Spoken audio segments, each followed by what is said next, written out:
Okay, we're live. Hi, this is William Ramsey. Welcome to William Ramsey Investigates. On today's show, I have a very special guest, returning guest. His name is Terry Wolfe, Wolfe. This will be our seventh episode. We've covered a bunch of other different topics. He's an author, an accomplished author, and he publishes a lot on Substack. You'll see his Substack page here, which is The Winter Christian. But our earlier shows, we covered his books, Fire in the Rabbit Hole, Maybe Everyone is Wrong. Then we also talked about the upcoming digital ID or digital gulag, which we seem to at least be one step in, one foot in. The maybe everyone is wrong is a two-parter, so you can check that out. We also did the paradox of fundamentalism and Rise of the Beast, Four Kingdoms Explained, and so those are our shows go back to 2023.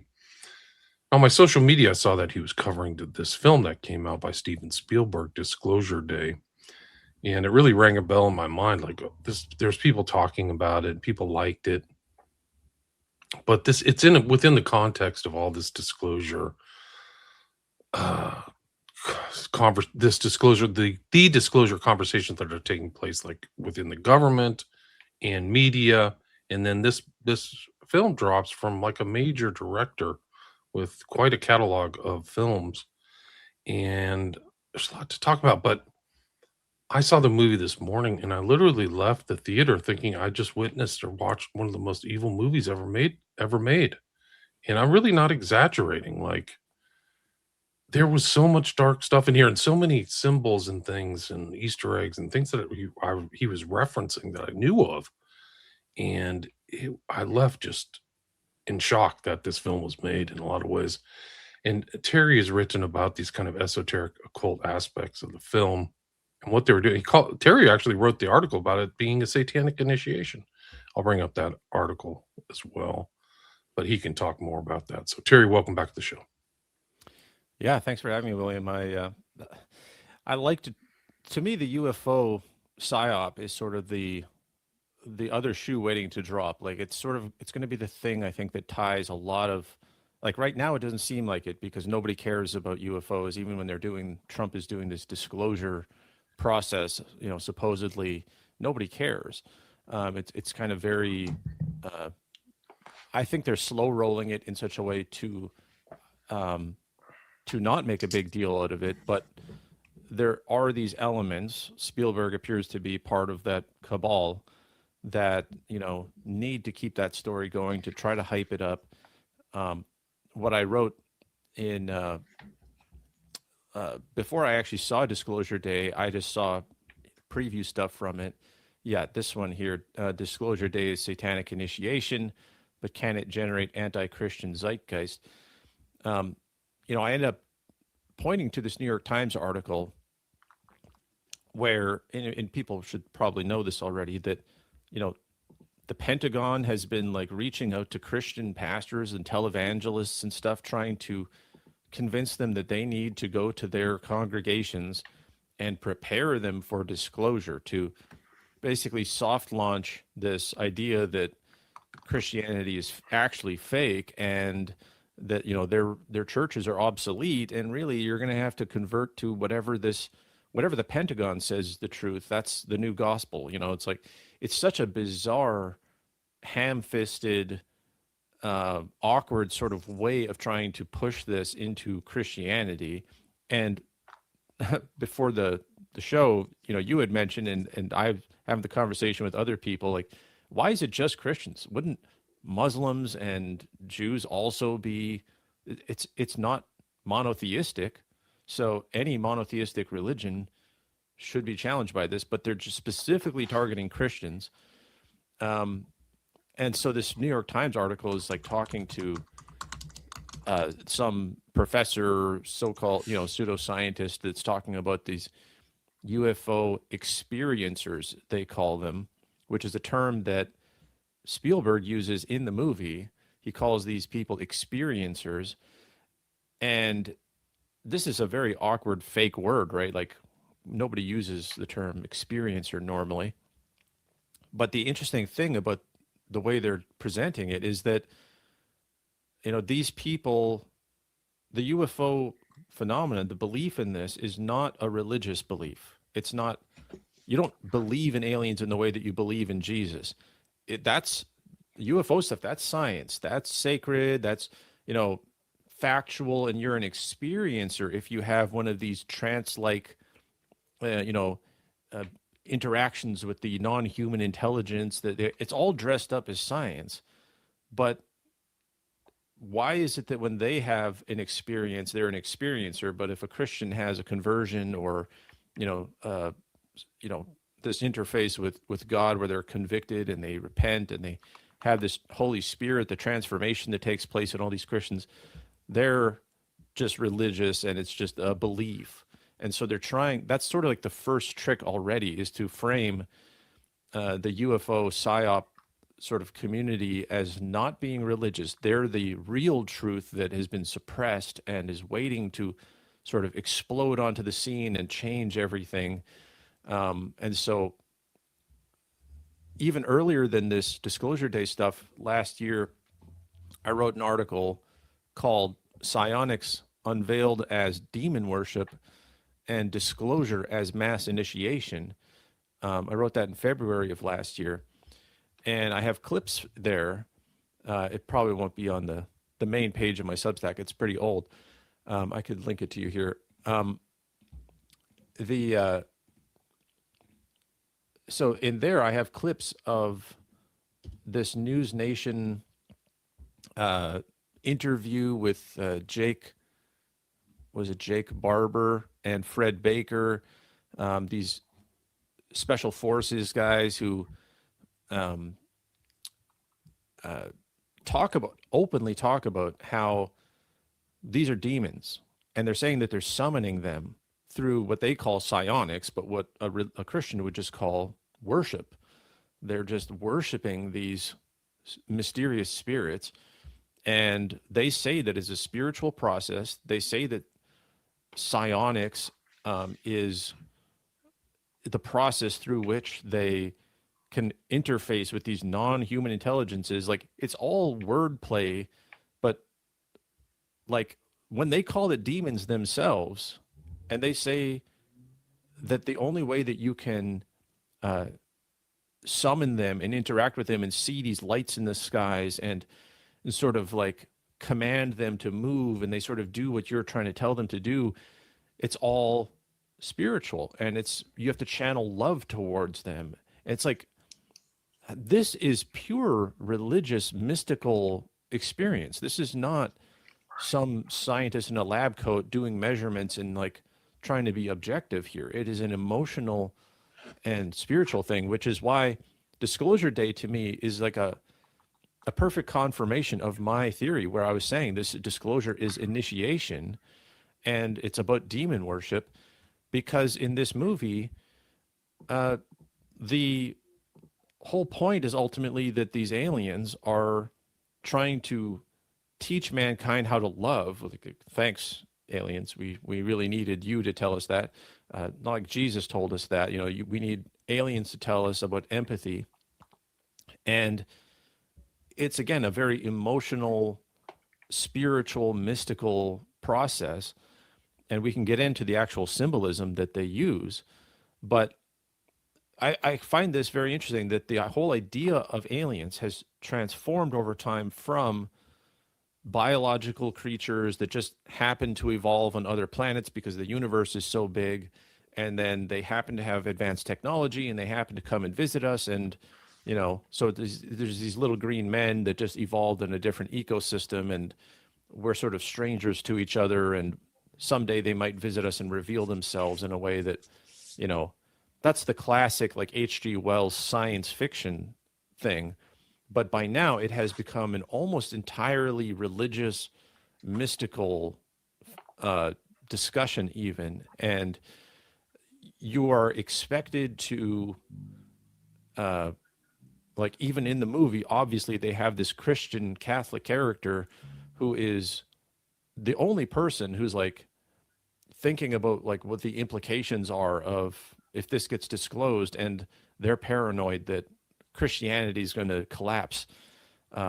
Again, just a Christian, but for some reason Christians are going to collapse if this gets revealed. So there's a lot of I think a lot of very ham-fisted. Like, I don't think this is a good psyop. I think this is, first of all, like Disclosure Day is flopping. I mean, it might make its money back or whatever that, but According to Wikipedia, it's made its money back already. and that, considering it's like the most hyped thing in years, and there's nothing else really competing with it, that doesn't surprise me. But you know, everybody who comes out of the theater is sort of like, what the hell was that? Like, the people who just want a fun blockbuster, it's not a good blockbuster. The people who wanted this sort of deep intellectual argumentation of what this means and the implications, they don't get that. It's a very hollow movie. The CGI, if you just wanted to have sort of a spectacle of wonder what how they're going to portray aliens in this movie, because that's sort of the big twist you're waiting for. The CGI is terrible. And then there's just all this creepy stuff in there. So it's like, yeah, to How they're interpreting it too.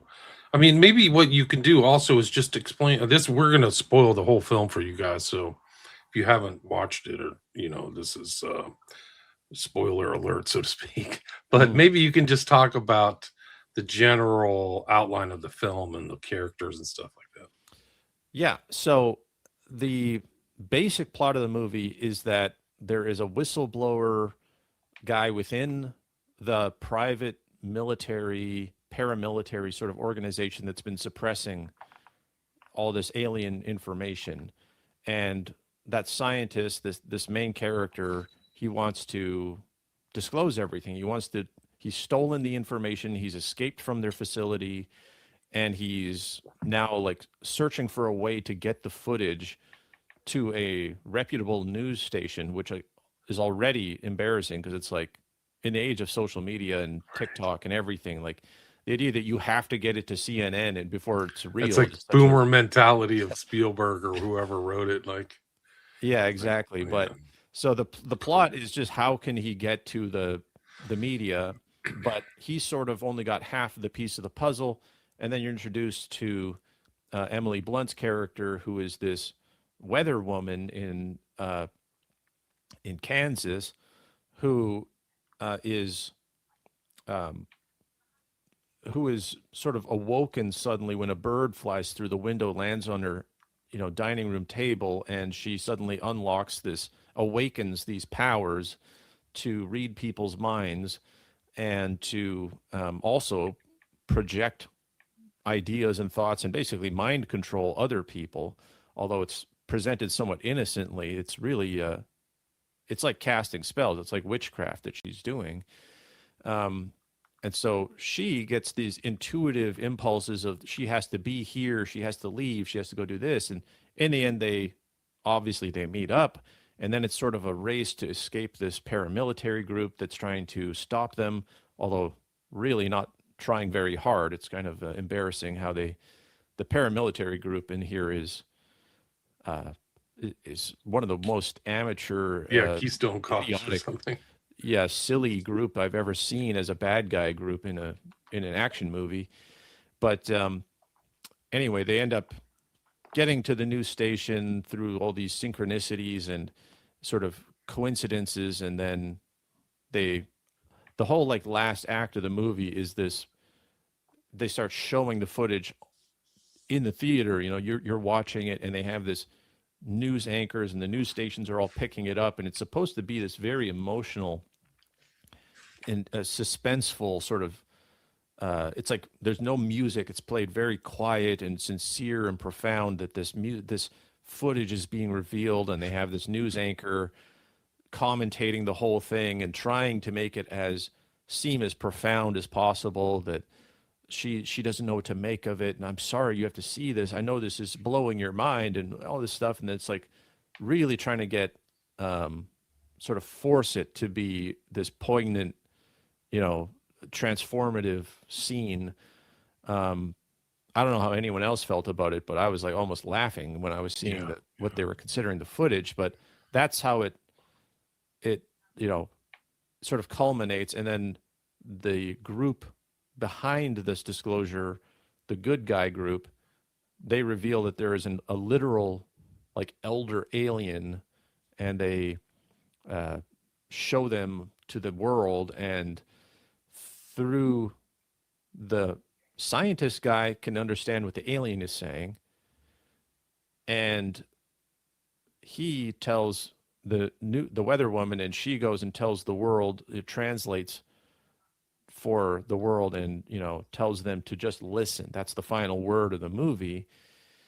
And so there is no message. Like, it's just setting up the idea that the aliens have something to say, and then leaving you in suspense, like a cliffhanger where you don't know what the message really is. You have to sort of read between the lines of what has been said throughout the movie, but it's really trying to program people to have this mystical infatuation with what these creatures would want to tell us, and then sort of leaving you in suspense, presumably so that the actual Pentagon or whoever's reaching out to these churches and telling Christians that, prepare to have your foundation of your religion destroyed, they will be prepared emotionally to hear that message. It's like John the Baptist trying to prepare you for the gospel. It's like trying to soften up any resistance that would come, I suppose. So that's the overt story, but there's lots of symbolism and subtext. I think it's supposed to be working as an allegory, and that's one of the article I wrote. Is I think I cracked the code of what that allegory is supposed to be. And what's that allegory? Can you expand on that? So the best way to start it, just to sort of show that there is an allegory, is the opening scene, which is this wrestling match.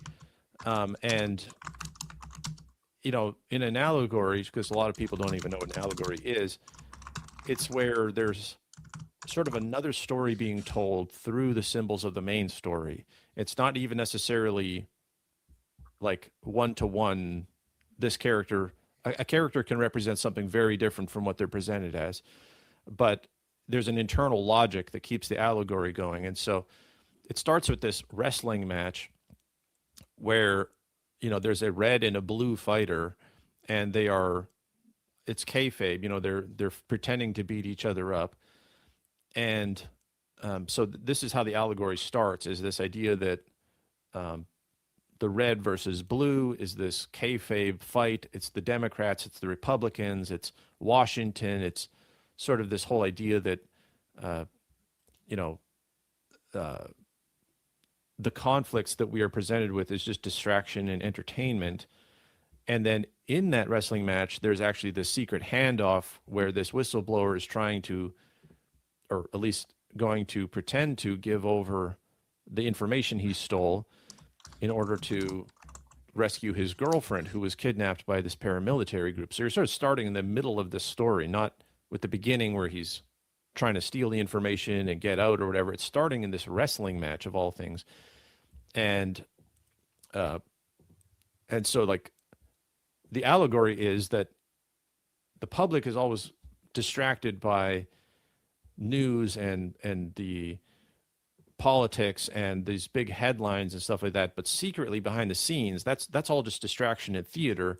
Behind the scenes, there is this very important disclosure struggle happening, and the names in an allegory are always, sort of big clues. And so I started doing an analysis of the names of the characters, and there's a little bit of details that we get because there's really very little character study here. These are very one-dimensional characters, which is good for an allegory because the more information you give, the more distracting the allegory becomes. And so we only learn a little bit about each of these main characters. The main character being Dr. Daniel Kellner, and I think they don't say it in the movie, but I think he's clearly supposed to be Jewish. Kellner is an Ashkenazi Jewish family name. Daniel is the name of a prophet in the Bible, and so it might seem like a stretch to just jump into the allegorical reasoning here, but he's this Jewish whistleblower scientist who's really into cryptography and unlocking the meaning of things through math. He can understand intuitively when he hears math symbols and these aliens speaking clicks and clacks and stuff like that. And he just intuitively hears it and understands it in English. He understands the meaning of it. He understands the equations and math sort of magically. It's not even, because he's such a genius. And you find out that this is because he was abducted as a child, and the aliens gave him this gift. And so that's an allegory for basically Kabbalah. That Kabbalah is all about trying to. It's presented like a science, like within Kabbalah, within mysticism, they don't see it as just a religious process. They think that they are decoding the universe, and that God used math and linguistics and symbols, to speak the universe into existence. There's this uniform code behind the way the universe was constructed. And so ultimately, the Kabbalah is an attempt to decode the universe. And Spielberg is basically saying the Bible is fake. The Bible is a lie, but it's based on these experiences that these Jews have had where they were visited by creatures and intelligence and told these secrets, and they've figured out enough that either the Bible is written as a cipher, it's a code book, or it's a misunderstanding of what really happened, that the angels are these aliens who visited them, that the Jews have always sort of been in contact with these aliens. And so we learn about Daniel Kellner that he was in university. He was breaking codes, and that got him in trouble, and then he got arrested. And when he got out of jail, he got immediately recruited into this, black ops suppression paramilitary group to serve them and to, help them to understand alien stuff, but not allow the public to see it. And I found that to be quite telling if it is an allegory, because, if it's Kabbalah, that starts in like the 1200s or so. And Jews, as an allegory, it actually kind of works that they were persecuted and they were not allowed to spread their message. It was a suppressed thing, especially from the Catholic Church. And so, I'll let you tell me where you want to go with the analysis here, because it's pretty. Just keep continuing. Just go through the whole thing. I mean, I think it's really important that what they're trying to convey to people through this fiction, they're trying to convey. They're conveying actual concepts through this film. Yeah. And sometimes this fictional way of getting it across is actually more profound than something that is completely non-fictional. I mean, frankly, I think that they're trying to present something to the public in a subtle way. And one of the key components of this whole thing, is the film starts with one of these wrestlers who's involved in this kayfabe pounding in the perspective, pounding on the audience, like literally shoving his foot in your face. Over to me, it was very stark and obvious exactly what Spielberg is saying. It's a complete the abasement of the audience. Like, I'm going to stomp on your face with this stuff. That's how it starts. And it's like because let me explain this. Your audience, I'm sure, knows this. It's the kind of thing you would talk about, but there's the esoteric and the exoteric layer of stories when you're dealing with the occult. So the exoteric story is the obvious plot, the dialogue that is said on screen. It is the things you are literally being shown. It's the literal story. The esoteric story is this layer underneath that is meant for those who are initiated, who have enough knowledge to decode things. And so the movie itself is about decoding secret knowledge but the movie is doing that itself. It has a secret layer, and so it is doing the thing that it is talking about. It is showing you one thing literally, but there is this meaning underneath that the initiated are supposed to understand what's really going on. So yeah, being the audience being stomped on immediately, and then you find out that it's theater, and then you find out it's red versus blue. You find out that it's all a setup. I don't think it's a coincidence that the U.S. White House, had a UFC fight going on at the same time that Disclosure Day was being like opening in Promoted, theaters. So you have a literal fight in the White House lawn. And nothing like that has ever happened before. Completely unprecedented.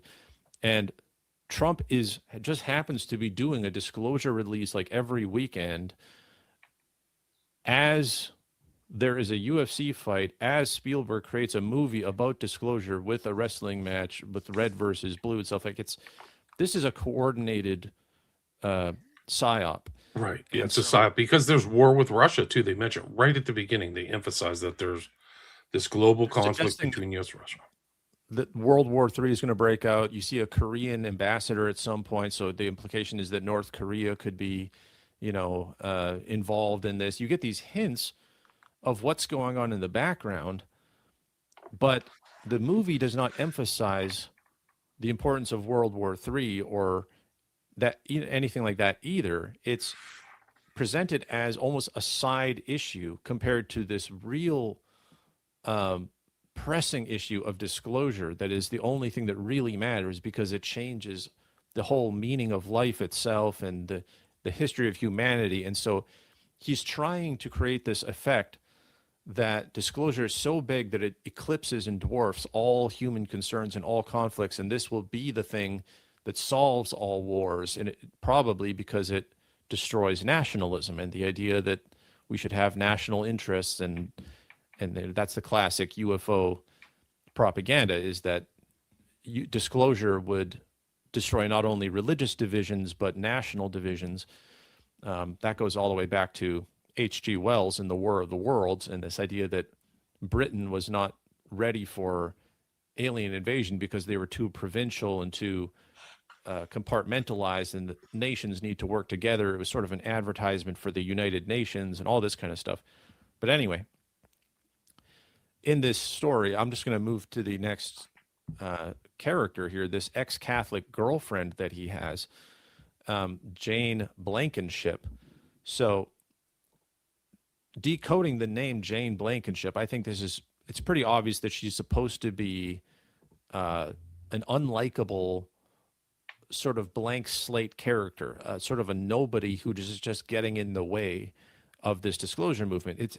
It's also bizarre. In classic storytelling, classic Spielberg, there would be some backstory to their relationship. You would have some emotional scene where you show that they love each other. That doesn't happen in this movie. She just sort of shows up as a kidnapped victim. And then even when they escape, they never get along. They're arguing the whole time. She's almost immediately, the main bad guy of the movie has this MacGuffin, magic device, alien device that can help him mind control somebody if you can visualize them. And she gets possessed by this bad guy. And it's from a normal exoteric storytelling level, this is one of the worst relationships on screen there's ever been in a movie. It's so flat. It's so weird. There's no love between these characters, and yet they didn't know anything about each other, but they had sex, so that something happened. And then also, like, she used to be a nun. That's like the big thing, is that she's a Catholic and she used to be a nun, and then she sort of fell away from the Catholic Church. And so allegorically, and this is, again, this might seem hard to swallow at first, but if you follow the internal logic of what the disclosure movement in real life has been saying, she represents the CIA and the national security apparatus in America. because disclosure people believe that it is the Christians within the high levels of the military and the intelligence community that are suppressing, not suppressing in the same way that um, the aerospace and like engineering companies who are really the bad guys, they're sort of suppressing it out of fear of what it would do to Christianity. And I've actually listened to a lot of these whistleblowers try to explain stuff. Stephen Greer is sort of the mascot of the whole movement. And he will tell you that it's always these pesky, annoying, clueless, fearful Christians in the Pentagon or in the CIA who are fascinated by UFO stuff and disclosure and the information, but they're not willing to allow it to be seen. And so here, she's jeopardizing the mission of disclosure accidentally because she's getting mind controlled by this bad guy. And so there's this idea that the CIA was essentially, and some people will argue with me on this, but it was essentially a Catholic operation to begin with. And it had these deep ties to the Vatican and the Italian mafia and these Catholic institutions to create the drug trade and Operation Gladio. If anybody, so many of those guys were Catholics. Like they were very rigid Catholics. Actually, Casey was Catholic. It's a practice. Yeah, Wild Bill Donovan was the founder of the CIA. He was a Catholic. Knight of Malta, all over the place, everywhere. Yeah, Knights of Malta, huge. Dulles. But it's also interesting. She's mind controlled. She's also the mean one. So the ex-Catholic Christian is the one who has a knife inside of her like shirt. So like she's secretly a killer too. Like you got to really watch out. And Right, she has because a like reflection in the knife. Like she's so menacing. So they make the Christian like the most violent of all of the people involved in the film is her. That's also Bono's daughter, by the way. That's U2 Bono's daughter. Oh, I did not know that. Yeah. So yeah, the logic here, the logic is always stretched. So it sounds like I'm interpreting it badly because it's a stupid narrative, but I believe that I'm correctly interpreting a stupid narrative. That's like it's not reflective of reality, but in their internal logic of the disclosure movement, see, she's an ex-Catholic who has sympathy for Christians, but she's not a practicing Christian. And so whether it's Jesuit, whether it's, I think it's just supposed to be this, she's an obstacle to the real disclosure movement. She's not special in the disclosure movement itself. That's why her name is Jane Blankenship. Jane, like plain Jane, supposed to be very like, almost nondescript, and Blankenship is like she's blank, she's not special. And that's to argue that Christians are really not, Spielberg is arguing that Christians are not important in this cosmic plan of disclosure. They're sort of misunderstanding the phenomenon, they're afraid of it, they're standing in the way of it. Daniel Kellner's character, who represents this Kabbalah, mystical, quantum science, sort of Snowden figure. He's a Snowden figure, really on the run. Yeah, that's how they're selling it, but they're allegorically, it's not any given individual, it's not any given person, it's the entire demographic of Jewish quantum science, Kabbalah, mystic people who are discovering this. And so you have to see each individual person as not an individual, a metaphor for a different individual, but as a demographic. And so this is an allegory about different demographics within. Right, the allegory is real, though. This is always going back to UFOs. It goes back into the disclosure movement. The Christians are always been critical about it from the beginning. A lot of the Christians are the ones who say UFOs are demons. So of course they're going to be against it. And all these guys, Greer, if you look at his background, the guy knows how to like presence orbs and stuff. Like he's off the chart, and his satanic symbolism is off the literal satanic symbolism of Stephen Greer. I'm not exaggerating. I always remind people that he sells an app in the App Store that is designed. It's called Close Encounters of the Fifth Kind, I believe. CE5 or something like that. And that is where you not only see aliens, you not only sort of communicate with them, but you have like a spiritual bond with them. And so he has a literal app designed to help you meditate and summon and conjure up these non-human intelligences, as he calls them, so that you can have a personal relationship with them. It's a purely religious initiation spiritual app to try to convince you to bond with non-human intelligence. And so it doesn't get more blatantly trying to initiate people than that. Occultic, these guys are all the same, whether it's Peter Levenda, Whitley Strieber. There's so many occultists in this UFO movement. It's like a convention of occultists when they all get together. It's incredible. There's very few Christians, actually authentic Christians, promoting ufology or anything like that. Like, it's always something esoteric or Freemasonic or something like that. So you see this played out in all of these films, whether it's Contact, a person trying to keep from contacting aliens is some radical Christian who's trying to bomb things and subvert this what's coming about.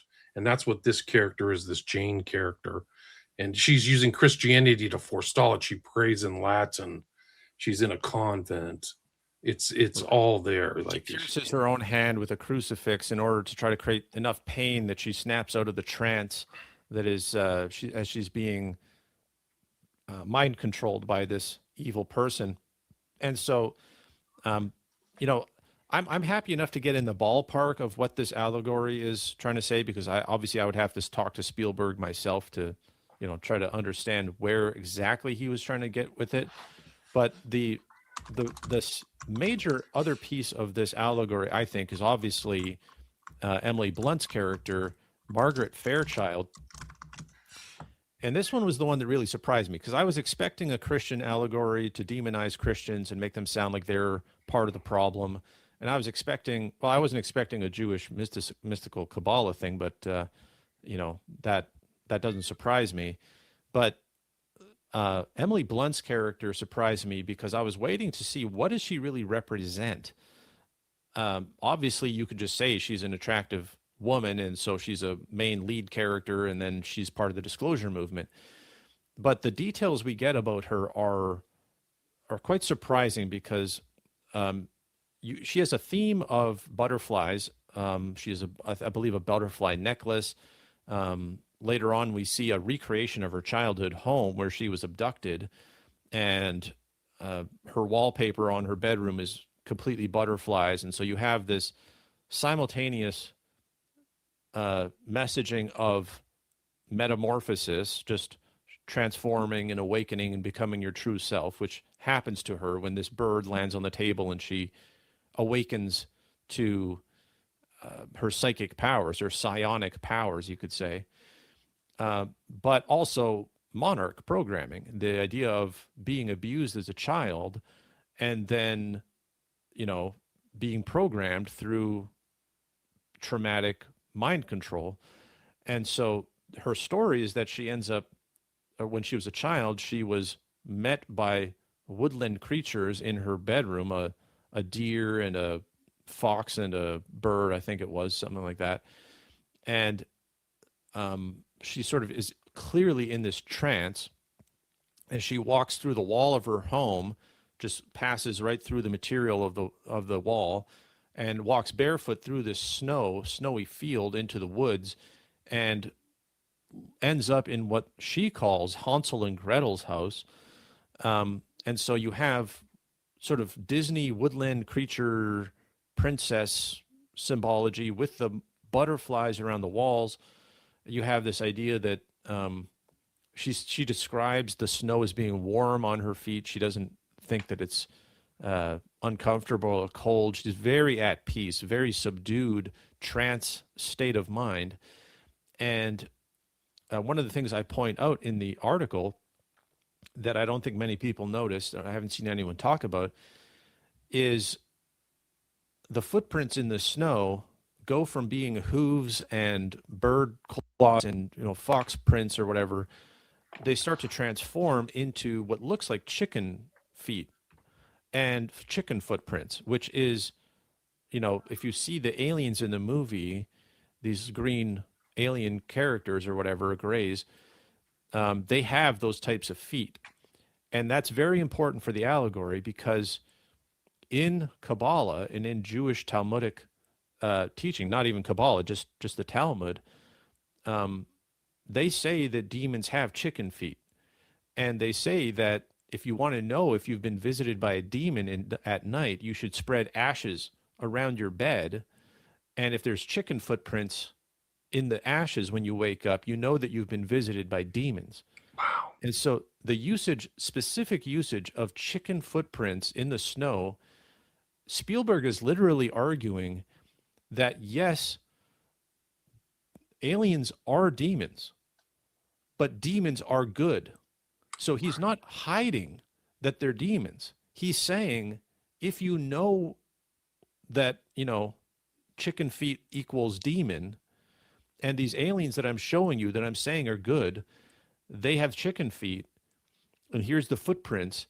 They're saying that demons lure children out of their homes and abduct them and create a trance-like initiation for them where they're, and this is all suppressed knowledge. So you have the story is literally about two characters who were horribly traumatized as children and suppressed the knowledge of it until the time was right, and then they are activated like a sleeper cell to go and to reveal this big secret that destroys Christianity. And so these footprints literally mean, yes, aliens are demons, but it's more that he rejects the conceit that the Bible is telling the truth about demons. It's that Luciferian twist where Satan and demons are actually liberators. They're good. They're trying to help mankind reach our full potential. They unlock our psionic powers. They do all this good stuff for us that the Christians and the God is trying to suppress. They're always trying to stop us from reaching our full potential.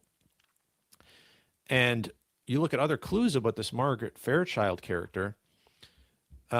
First of all, her name, Margaret, is where the medieval name Gretel comes from. Margaret, Gretel. So she is the Gretel in the Hansel and Gretel.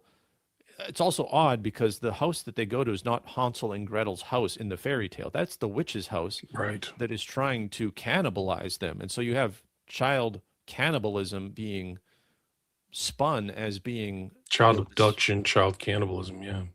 Yeah, you have that right in the story as being a positive thing, and she calls it Hansel and Gretel's house, which is like this weird sleight of hand he's trying to do where it's not the witch's house that she's going to, it's Hansel and Gretel's house, and her name means Gretel.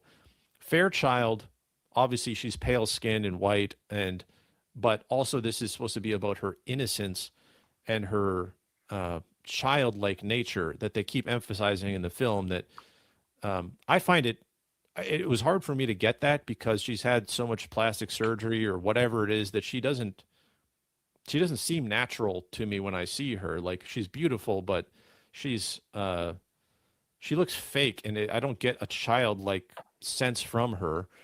But from the writing, you can tell she's supposed to be this sort of very innocent, wide-eyed, empathic character, and so she has this childlike. Fairchild is her last name, and she lives in Kansas. Now, it doesn't matter whether that's Kansas or Kansas City.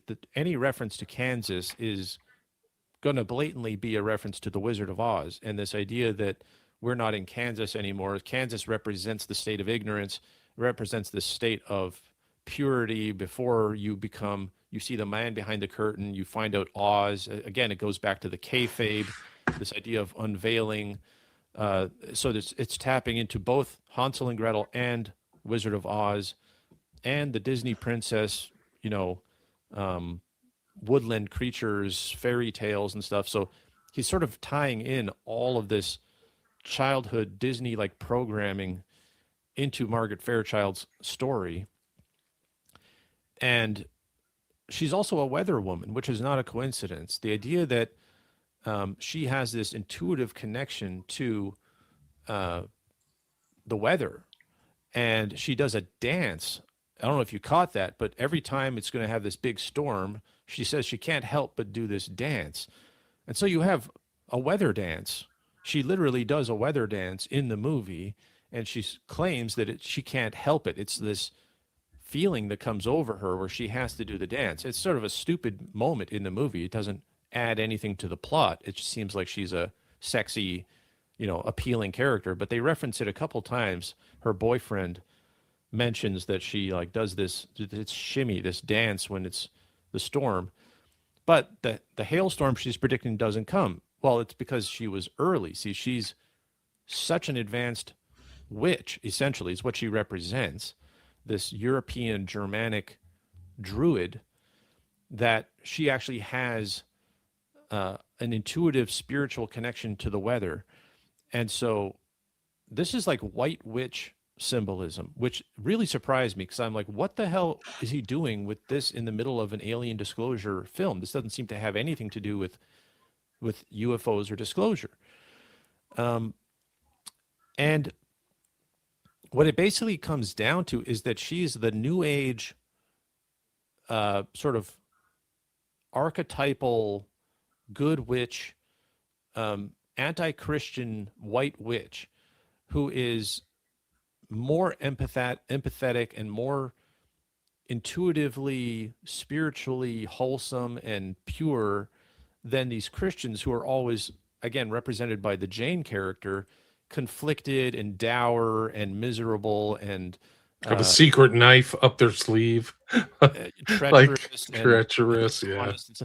She is like almost comically open and honest and no, she's saving the world. She's saving people's relationships. She's giving people information about their wives and their girlfriends and their boyfriends to actually save humanity. That's the message that's being conveyed. It's like she's like a healer. The gimmick of her character is that she, every time somebody confronts her and wants to stop her, she reveals something about their most intimate secret feelings. She shapeshifts to, at least in their perception, shapeshifts to become their child or their father or some key character in their life. And so she can basically mesmerize and hypnotize people who are around her, which is, again, very witch-like, bewitching somebody. She is literally bewitching people all around her. And she wants to leave Kansas. And her boyfriend, who's sort of this dumb jock character, is trying to stop her from leaving Kansas. And so there's this weird narrative here where she has this urgent feeling that she needs to get out of Kansas, the state of ignorance. She needs to find this Jewish mystic scientist, and she doesn't know where he is. She's longing to see him, and so they really downplay the importance of both the Jane girlfriend and the Chad boyfriend. They both have to leave somebody in order to find each other. And allegorically, since we're talking about demographics here, the metaphor would be that quantum scientists need to hook up with New Ager, the New Age community, and bypass Christianity and unite as this power team where the quantum scientists, they're very technical. These are secret. It's basically secret information about how the universe works that is supposed to, again, debunk traditional physics, and it gets into manifesting and the ability to, your consciousness affects reality. This is part of the whole quantum narrative, is that reality is actually basically a collective hallucination that we're having, and our perceptions and our beliefs change reality, which comports with and fits with the New Age teaching that you can manifest your own destiny. You can manifest riches and a good future and stuff. And so these two are compatible, but they don't know it.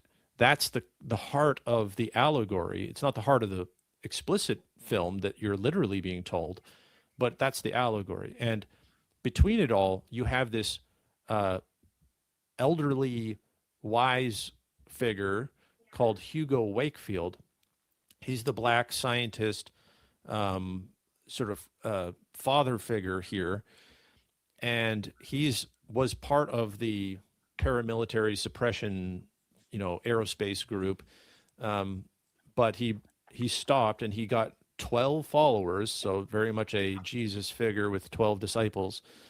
Um, and you break down the name Hugo Wakefield, what do you get? Hugo, I didn't know this, but Hugo is apparently High German, Old High German. It means mind or thought or your senses.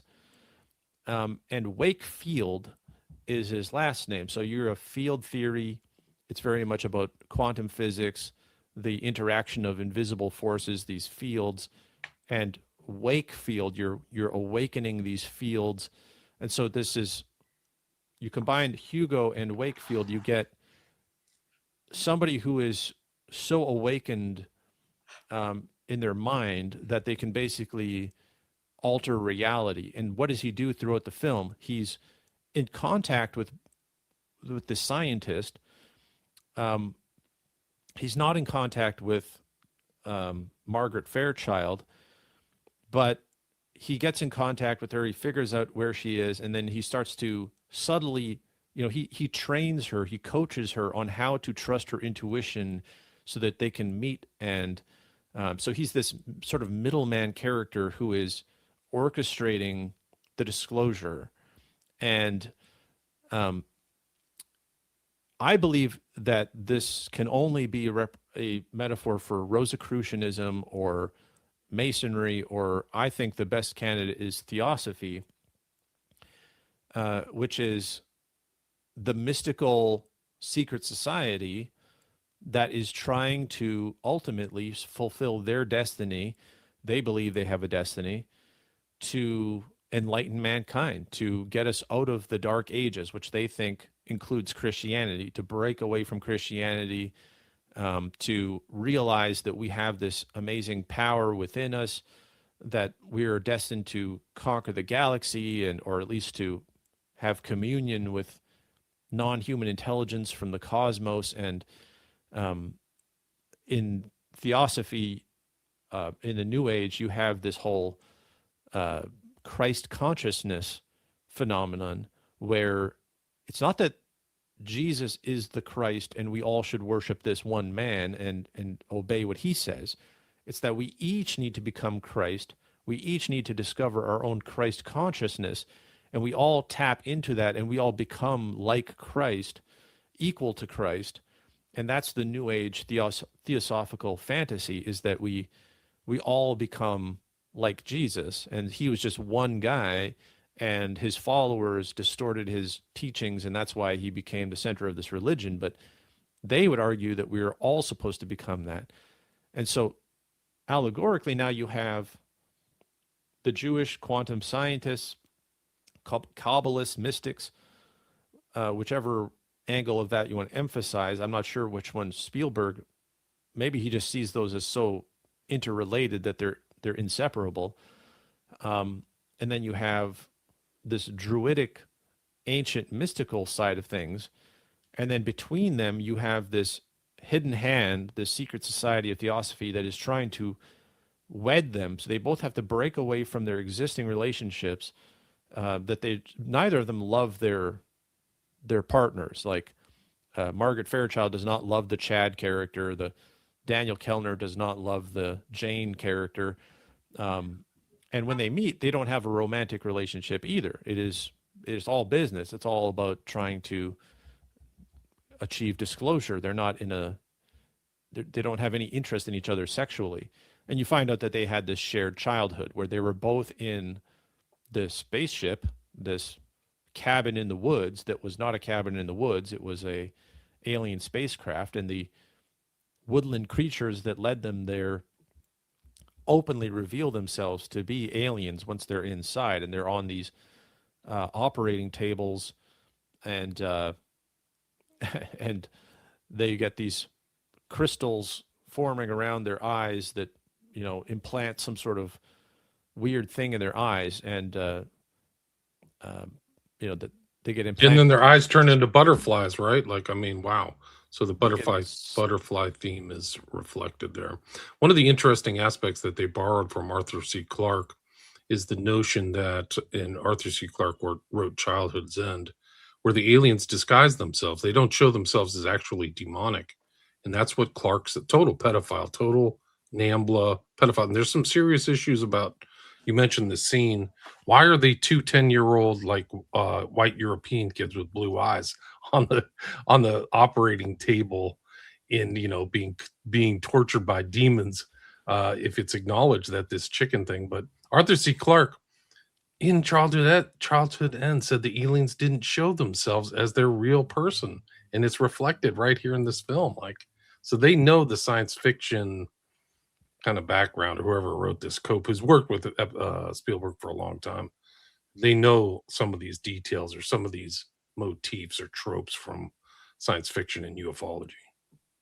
Yes, I the like any normal person would be very creeped out at that point in the film where they are now, first of all, it's just a lie. So no matter which way you spin it, to lure a child into something with a trance like hallucination and lie to them and then suppress their memory, like, even if you don't know about MK Ultra, even if you don't know about Monarch, even if you don't know about the ritualistic sexual abuse of children and how that compartmentalizes their mind, it shatters their psyche, and they become like multiple personality disorder, all that stuff that goes along with it.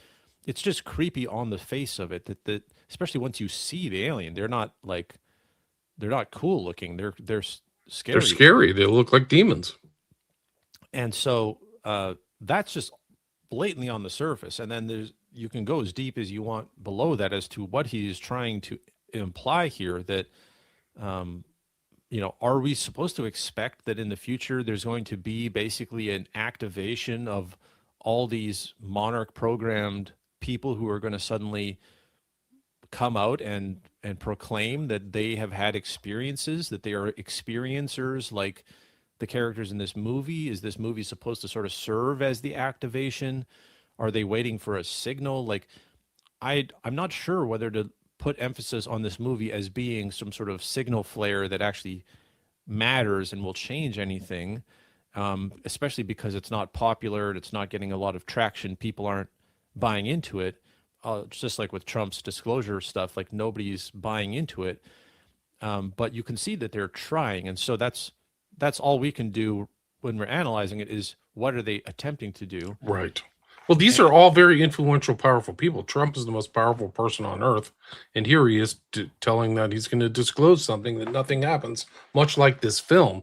But one of the interesting themes, just to expand upon what you're saying, is that these two main characters, Kellner and Margaret, they do not have any memory before 10 years old. So they have this amnesia that is reflected in some of these people who've come out of these behavioral modification programs. So their literal behavior has been modified by aliens, not by the CIA or something like that. So it is incredible. it's presented as a good thing. I mean, that's the real bizarre. Like, I feel like that's the main takeaway that you're supposed to have in this movie, aside from just anticipating disclosure, is that if you ever hear about somebody having a weird childhood, blank spaces in their memory, uh, they were terrified even in the scene. The Daniel Kellner's character was terrified, and she had to hold his hand and comfort him and stuff like that.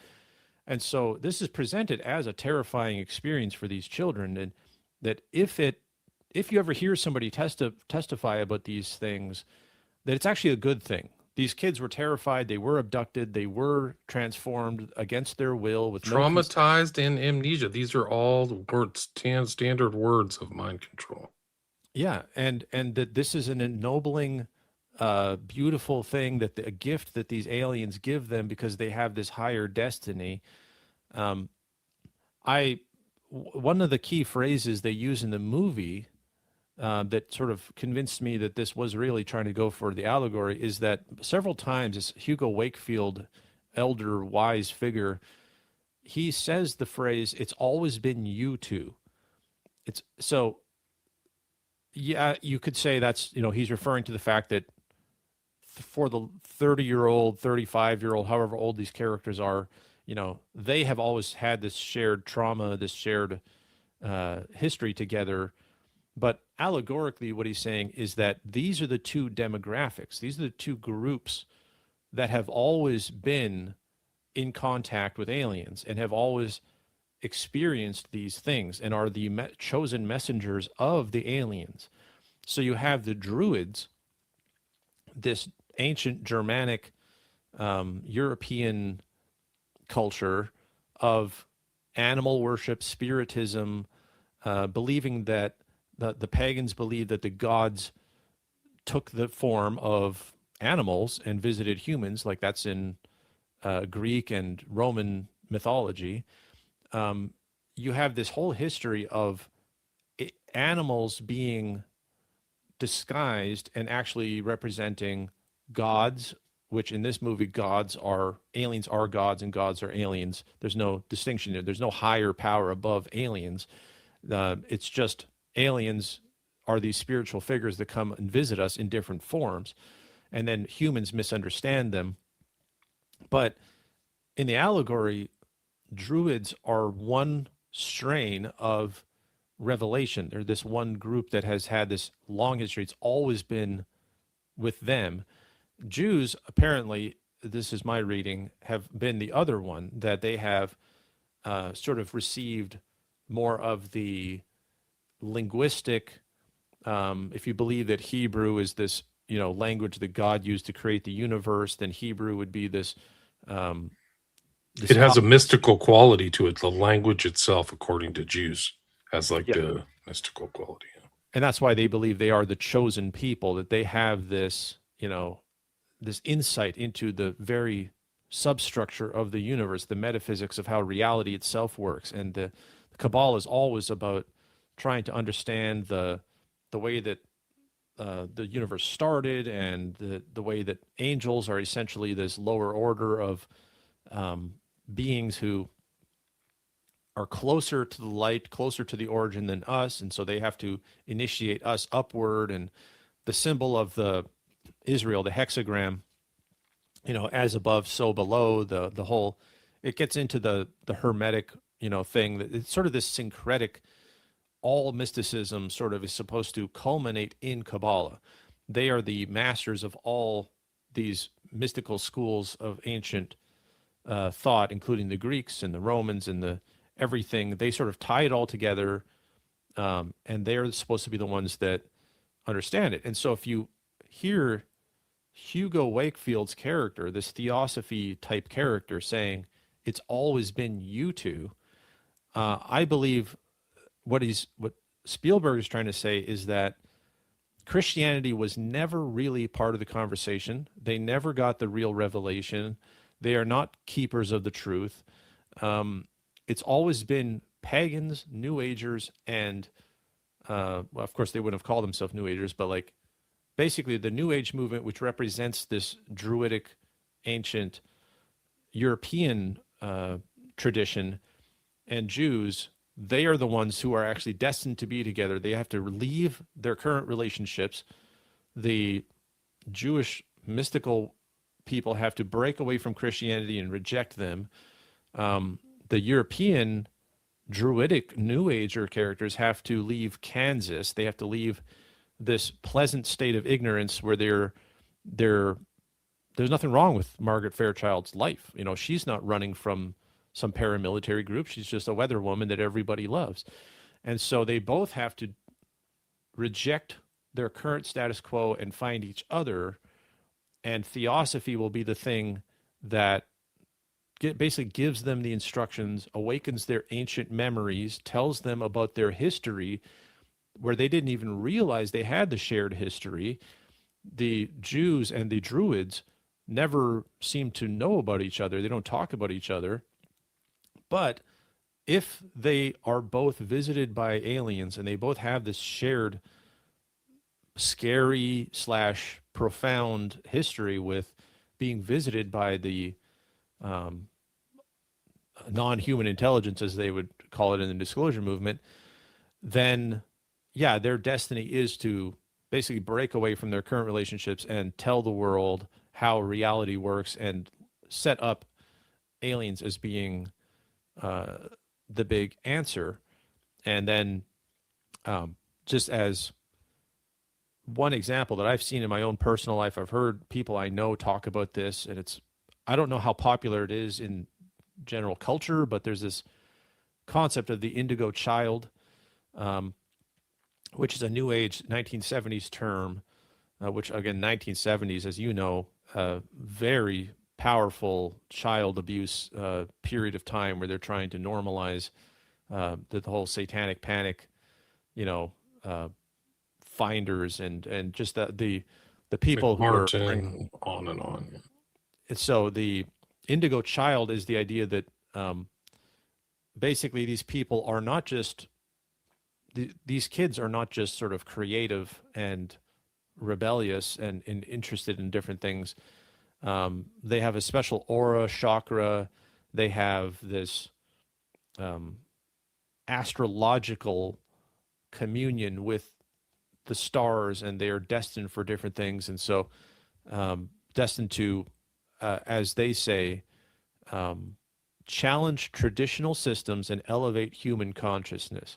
And so, traditional systems is code speak for Christianity and modernity, basically capitalism, um, and elevate human consciousness. That's the theosophical idea that you know we will all find our Christ consciousness and we will all elevate, or at least some people will. There'll be this big sorting out. That's the age of Aquarius, is the idea that um, some people will be able to survive into the age of Aquarius. The rest of them will have to be purged and killed.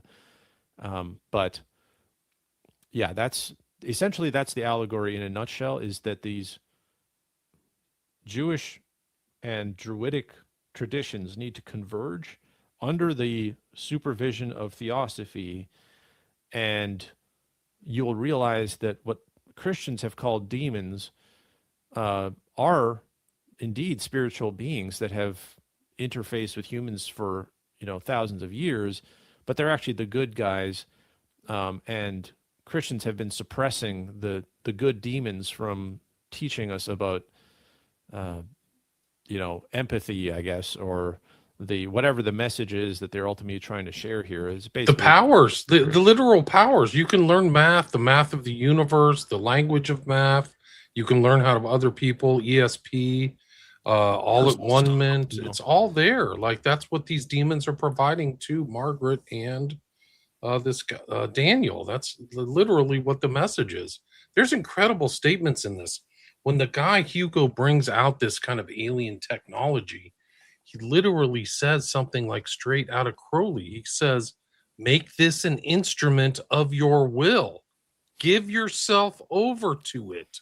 Like he's literally, so it's a stand-in for the aliens. Like you can have this technology that'll give you knowledge and power and all the stuff. So classic like temptations of like Satan in Genesis, which they mentioned. So this is to me, when I walked out this morning, like I said earlier, this was one of the most evil movies I have ever seen. And I don't even think they cared about making a good movie. I don't think that was the point. Like you said, this is not a good movie because that wasn't the point.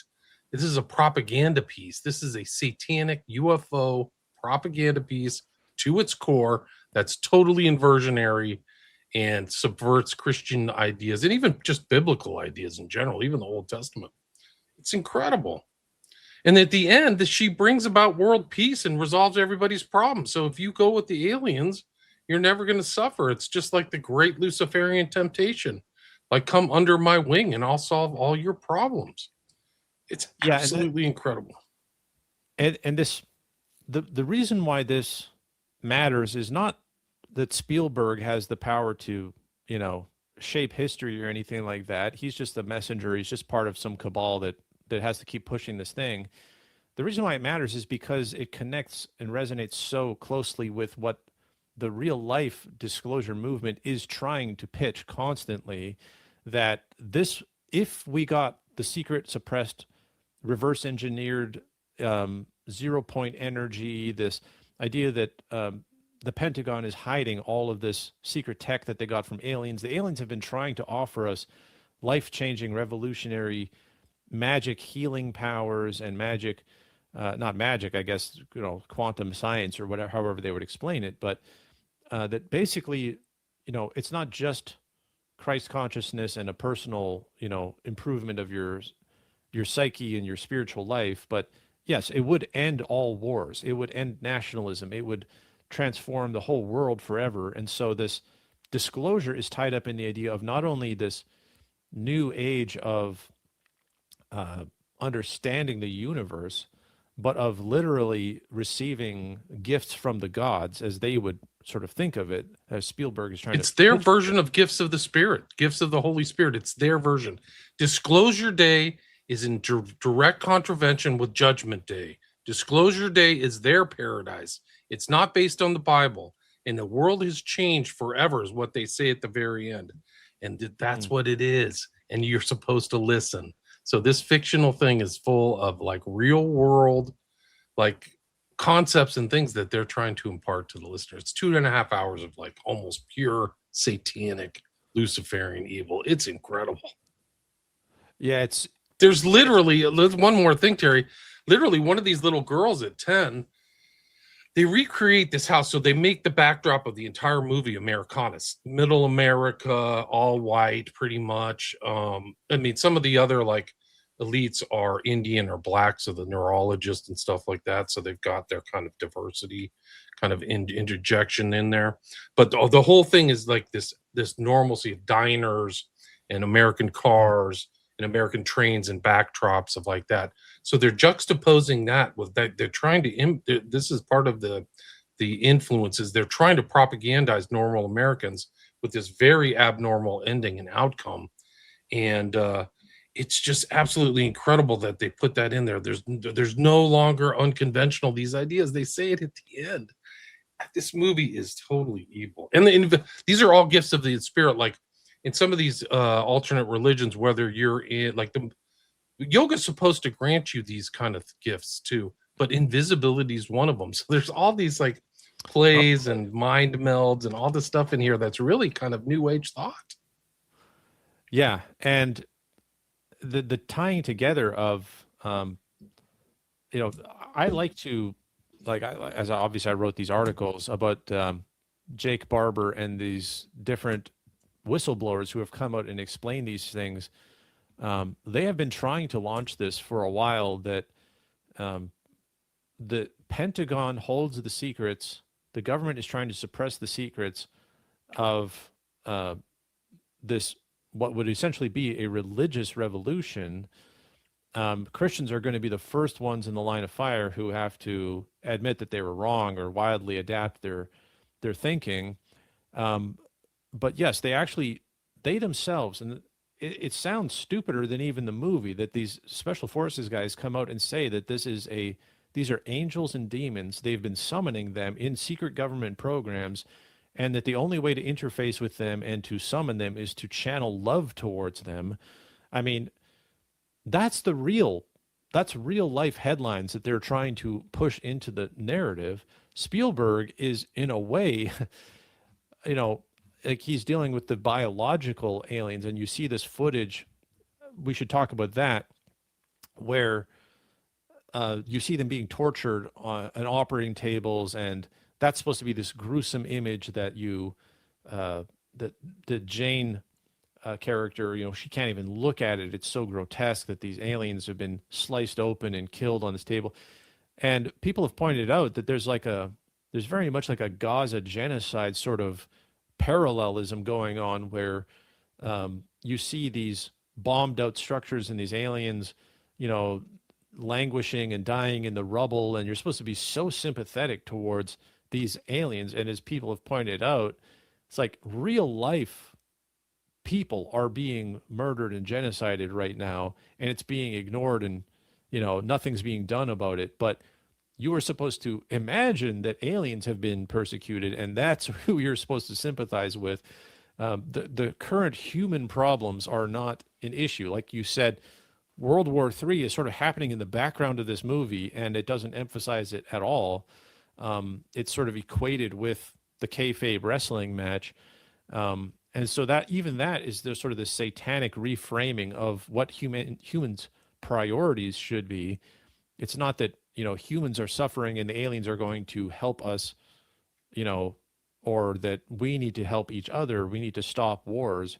It's that we all need to stop everything we're doing. There's this ridiculous scene where, as the footage is being played across CNN and all these other news stations, every person in the world is stopped and watching their smartphone, and they're just captivated by this footage. And um, one of the most unbelievable in the and like the idea that nobody would ignore that. Nobody's busy. Nobody just has to keep moving. Like the whole world stops in its tracks all around the world, and they watch this, and presumably, uh, you know, the next thing that they say that they don't say in the movie would be some message about the history of mankind, or they would unveil something. I'm curious if we're going to get any. I feel like this is like a setup for some other disclosure, right? Some other revelation. They're trying to set up what the big message is, and if the allegory that I'm looking at is accurate,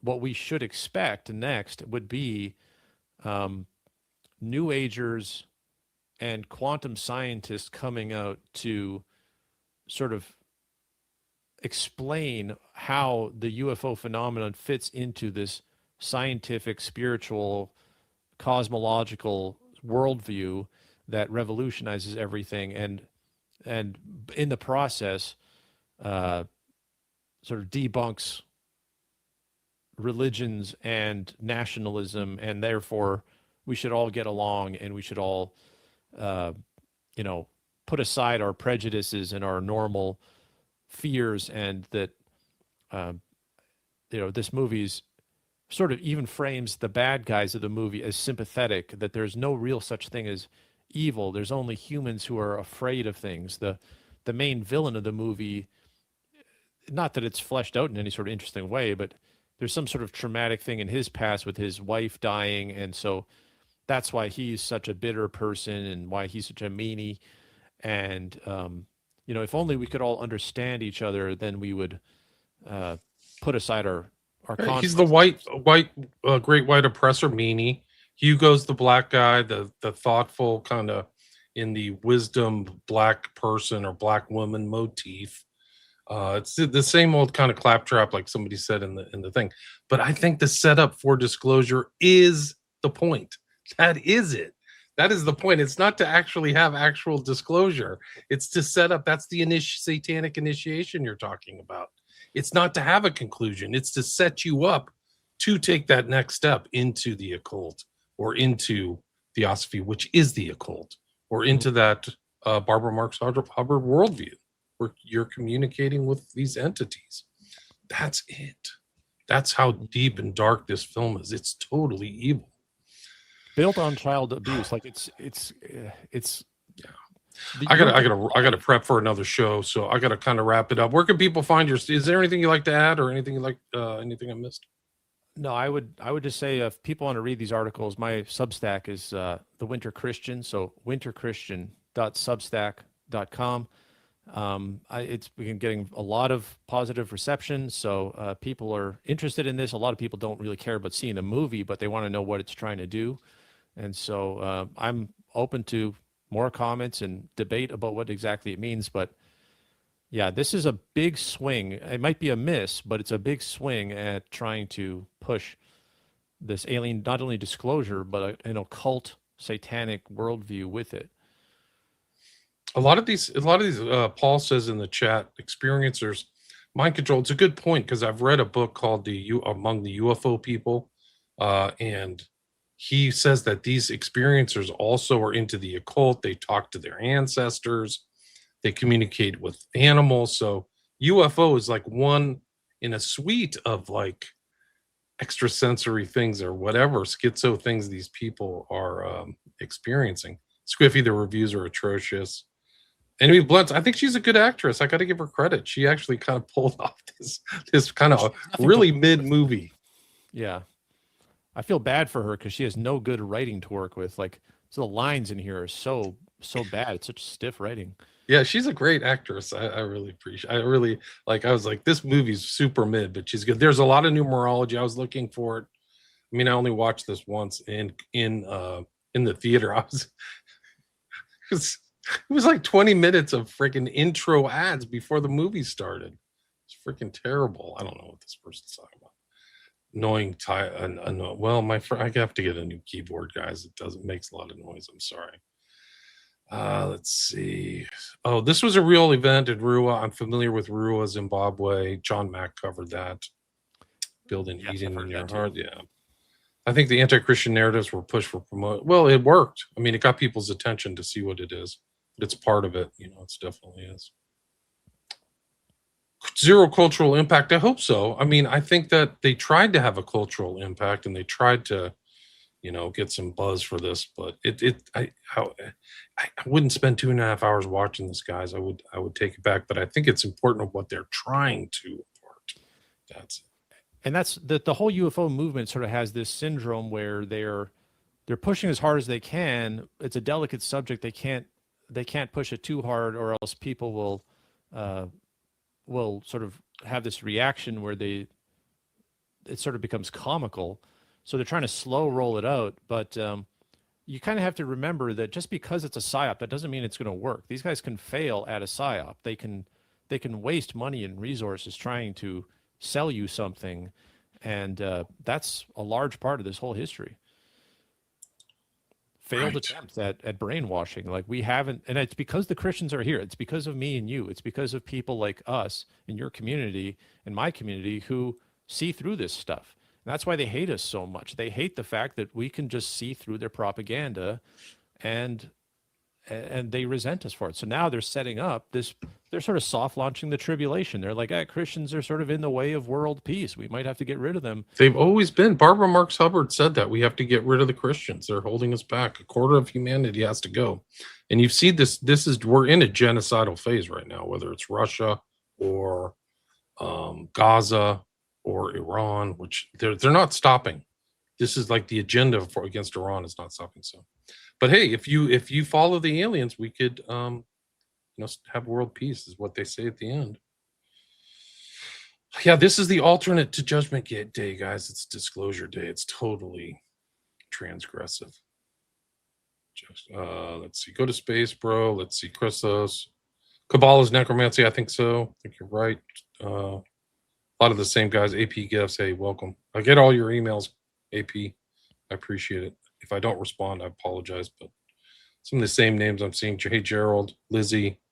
So we had a couple hundred live listeners, so thanks everybody for listening live. Go subscribe to Terry's Substack, guys. It's well worth your time.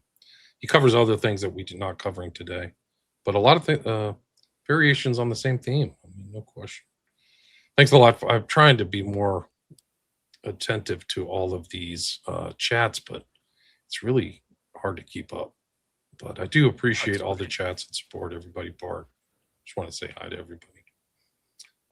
Great show. Thanks, Johnny. Thanks for showing up, Johnny. Really appreciate it. If you like the show, share it too.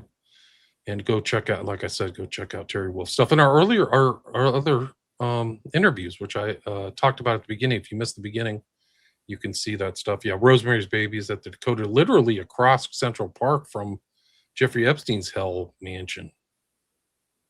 Can't believe Bono's daughter got involved with this. I was surprised to hear that too.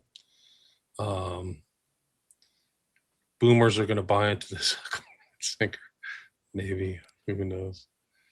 I will say the UFO. I said in a previous article that I think disclosure is sort of the finale of the psyop that boomers have been experiencing their whole life. That it's sort of the finale, the Avengers Endgame sort of climactic of their cinematic universe they've been building around boomers, where John Lennon, sings Imagine, there's imagine a world with no borders. That's sort of the dream of the key boomer dream is the Cold War programs them to think that nationalism is bad. And then eventually the aliens come out to tell you, indeed, there should be no nations. It's all just that creates the problems. I feel like this is, in a way, it is the capstone of the boomer psyop world that they have been trained to live in their whole life. We have to get rid of those pesky Christians, and then you guys can have all kinds of ESP and world peace. Much thanks, Gerald. Much love to you as well. Love all you guys. Really appreciate all the support and listening and comments, like all these great comments that you guys have, which you can hopefully check out there. Thanks, AP Gifts. Yeah, thanks for all your work, AP Gifts. You've done so much great work. You can check the stuff out by AP Gifts, like a lot of email chains and a lot of great researchers. Like I've synced up with so many great researchers out there, like Terry Wolfe, all that stuff. Do you like all women, just one? I don't know what you mean by that. Anyway, Terry Wolfe, Winter Christian. How many books do you have now? 5, 4? I think it's probably about 6. And by 6. the way, it wasn't about this, but I plan on releasing a new book on Israel in prophecy next month. So that'll be something to look forward to. Oh, yeah, come on, let's promote it. What's the name? Do you have a working title? It's going to be called Riding the Beast. So it's going to be a good one. It's about the Whore of Babylon and how it fits into modern politics and prophecy. So it's almost ready to release, and very excited for that one. It's going to be very relevant to the Iran war and everything that's been going on with Israel, the merging of the military, of America and Israel's military. There's a lot of crazy stuff happening right now that happens after I've already written the book. It's just confirming what I was writing about. So excited for that. Congrats on that. Yeah, reach out to me, or I'll keep you in mind to promote that when it gets. Do you have an exact publication date? No, I don't. Not yet. Okay. It'll be next month in July. And again, the author is Terry Wolfe, Wolfe, and the Winter Christian. And we talked about the occult allegory of this film, Disclosure Day. In my opinion, one of the most evil movies I've ever seen, as somebody who has studied the occult and theosophy and all this stuff. Really dark. I mean, it's presented as like this. That's the whole thing about like the devil and evil stuff, is it's presented as good. And that's probably one of the most, and these like nice looking actors and stuff. But when you look at the philosophy underneath this film, it's very evil. Thanks so much for your time. Yeah, thank you.